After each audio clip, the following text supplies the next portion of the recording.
I didn't know you were on the phone. Oh, it's been very interesting, and I'm glad to listen. Thank you, sir. This is Judge William Webster, the former director of the FBI.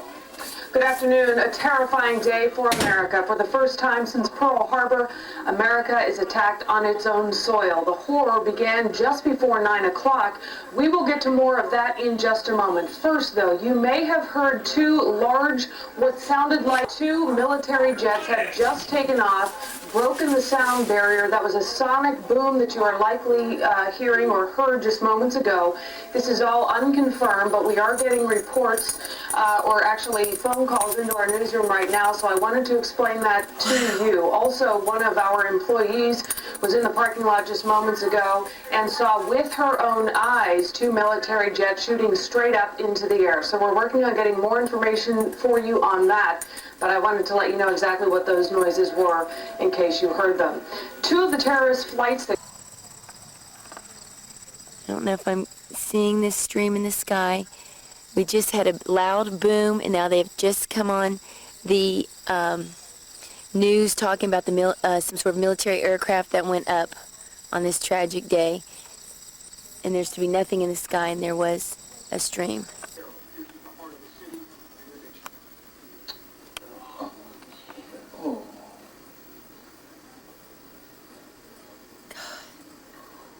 World Trade Center. Those two sequences we should see again.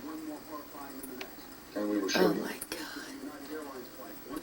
Some of this video has just now become available. Oh my God. And in the aftermath, well, if you've been with us, you know what happens. We're going to try to re-rack. That's the opposite side of the second tower hit. You know, we had different views during the day. Reports of loud booms, people's windows being shaken, pictures falling off the wall. They have reports and they are looking into them, but they have not confirmed that a plane has crashed. So again, that's the very latest factual information that we have right now. And we know that there's nothing going on at the VA center. In body parts, we have watched people die in front of our eyes. This was terrorism like we in America have never seen before. 8:48 a.m. Mayhem in Manhattan. We saw a plane coming very low, and everyone said, wow, that plane is very, very low. Come on, guys, keep moving. I was walking to work, and all of a sudden, I see a jet crash into the first tower. An American Airlines flight loaded with 92 people crashes head-on into the North Tower of the World Trade Center. And then we heard the crash. We ran to the window. Into the building. It went into the Trade Center. At the Trade Center, we saw the shrapnel fall, and then we said, get out. And minutes later... I have another one. Another plane just hit. Oh my God, another plane has just hit.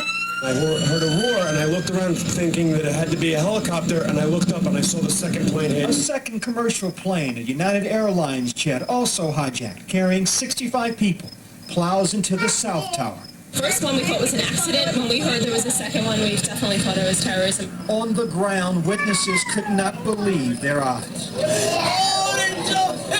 70 stories up with the building burning. Reason gave way to desperation. New York's police never had a chance. We really never even got to that close to the building. An explosion blew and it knocked everybody over. Less than an hour later, the South Tower came crumbling down. It collapsed.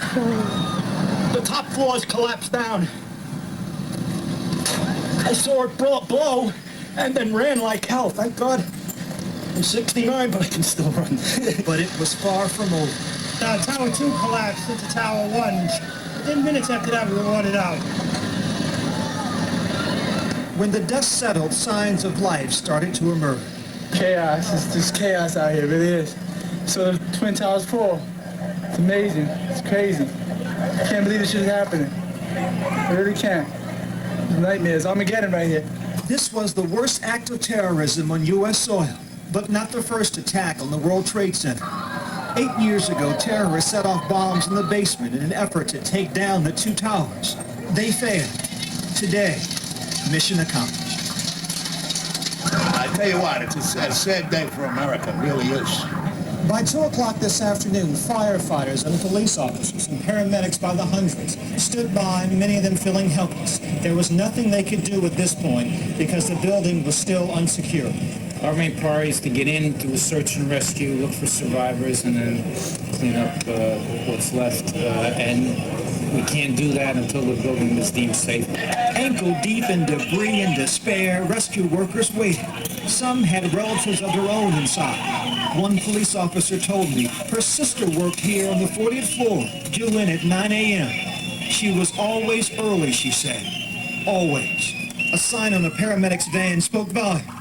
We're going to do the best that we can to get people out of there, get into the hospital, get back in line, go back out there as we can. New York Port Authority Police Chief William Hall choked back tears. For him, this was no longer just work. On a personal level, because I know that these are all your men and it's a business, but I'm sure that a lot of these guys are your friends. How you helping The out? business now is personal now. Sir? It's personal now. We have to get them. Back live, we have had little relief here. Take a look at this. About an hour ago, World Trade Center building number 7 collapsed. A 42-story building, weakened by the devastation that had occurred earlier today. No word of any casualties in the building. It was the one calamity that was not a surprise. Police had evacuated the area hours ago. Fearful building number 7 would indeed fall down. This morning when the first tower collapsed, I was standing about 3 blocks away with CBS News correspondent Mika Brzezinski. As the fireball rolled toward us, Mika grabbed her shoes, I grabbed her hand, and we ran like hell. Thousands did. Dan, except for a few sirens, I have never heard New York City this quiet. Graveyard quiet. Dan? Byron Pitts in Lower Manhattan. When the first World Trade Center building was hit, rescue workers rushed to it. We're now told that some of those rescue workers died as the second World Trade Center building was hit and eventually the 2 buildings collapsed.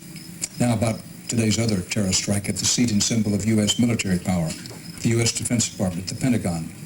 There were 64 people aboard American Flight 77, the jetliner hijackers used to ram into the Pentagon. CBS News' David Martin reports the deadly impact there. David?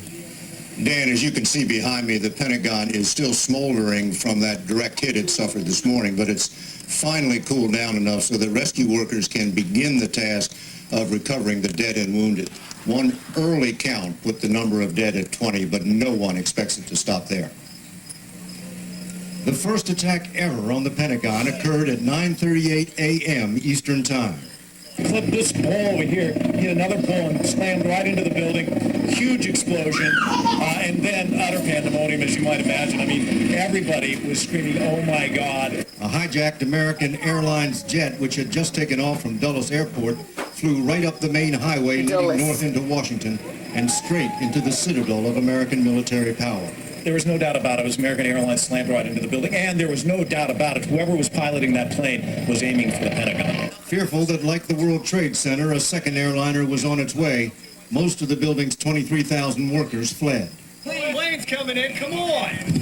Let's go. Let's go. Come on. We're not playing around here. Let's go. F-16 fighters circled overhead looking for a second attack, but the damage had already been done. The plane had drilled a hole about a third of the way through the world's largest office building. The wounded were rushed to nearby hospitals as the fire spread and an entire section of the building collapsed, trapping many, many more inside.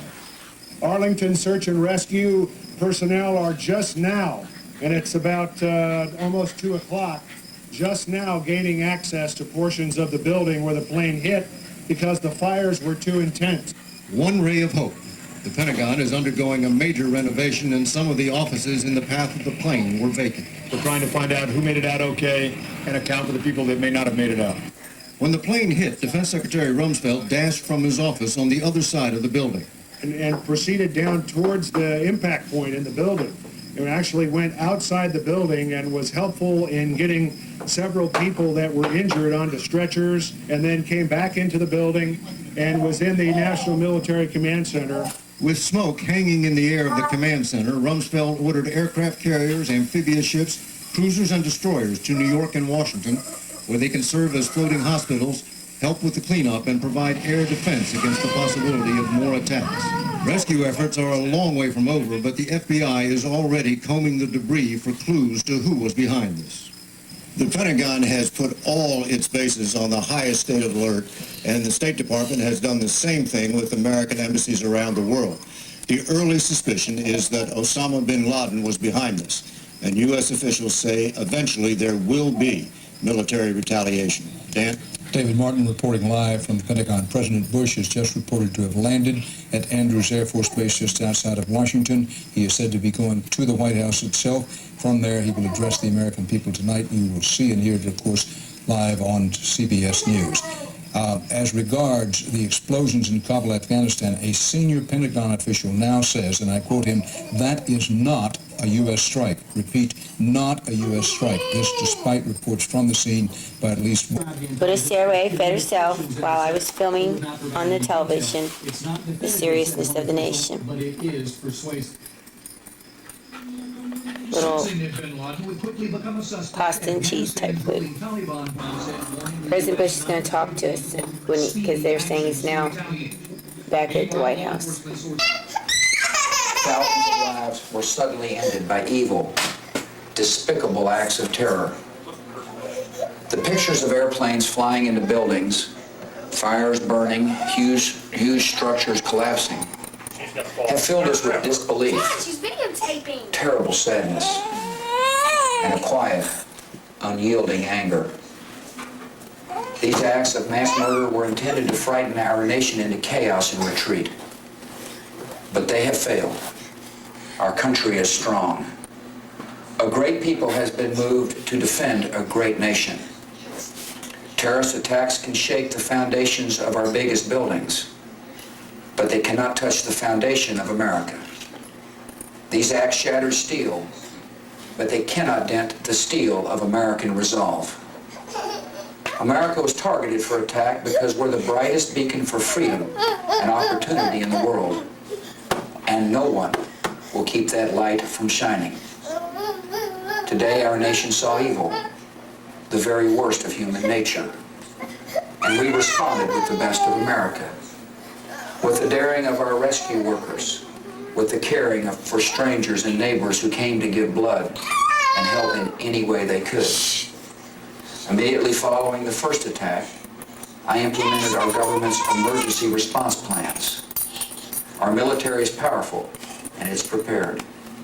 Our emergency teams are working in New York City and Washington, D.C. to help with local rescue efforts.